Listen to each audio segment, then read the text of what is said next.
Oh, hi. I talked about uh, how Nerissa Ravencroft and Batman being in a crossover would be really cool, and it did really well.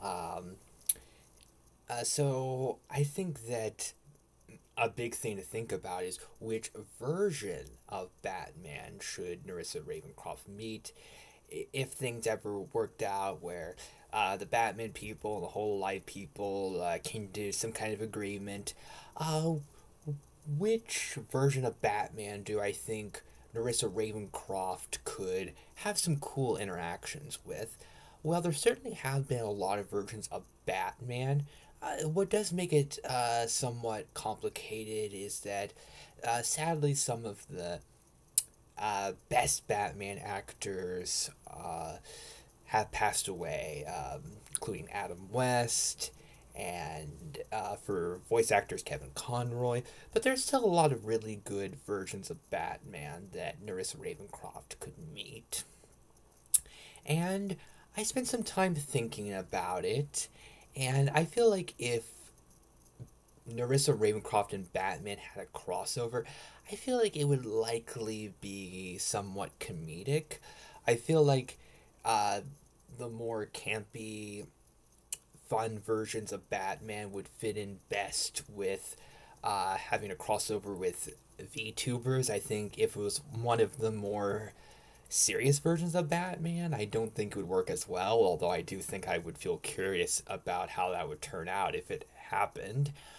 Um, I think that the version of Batman for Batman the Brave and the Bold would make the most sense to cross over with Nerissa Ravencroft.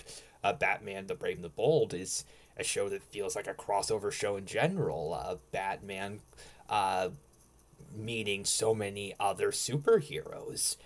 And I think that uh, the Diedrich Bader Batman for Batman the Brave and the Bold could work really well in a crossover with Nerissa Ravencroft.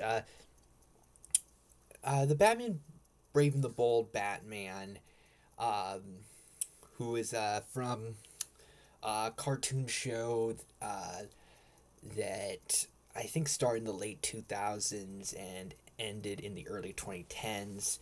Uh, it's one of the more comedic, family friendly versions of Batman, and Batman himself tends to take things seriously in it, but that tends to work well for the comedy. I think there could be a thing where uh, if the Batman, the Brave and the Bold version of Batman teamed up with Nerissa Ravencroft, I think Batman would be taking a lot of what's going on pretty seriously, like in the show, and I think that Nerissa Ravencroft would have an fun, upbeat attitude about things, and it could lead to a very interesting dynamic and lots of really fun interactions between the two of them. So I feel like uh, the Brave and the Bold Batman is the version of Batman that would work the best for Nerissa Ravencroft, but there are a lot of versions of Batman, and I feel like there's a lot of contenders to think about. If you agree about the Brave and the Bold Batman being the best choice, feel free to let me know. And if there's a version of Batman that you think would work better with Nerissa Ravencroft, feel free to let me know about that.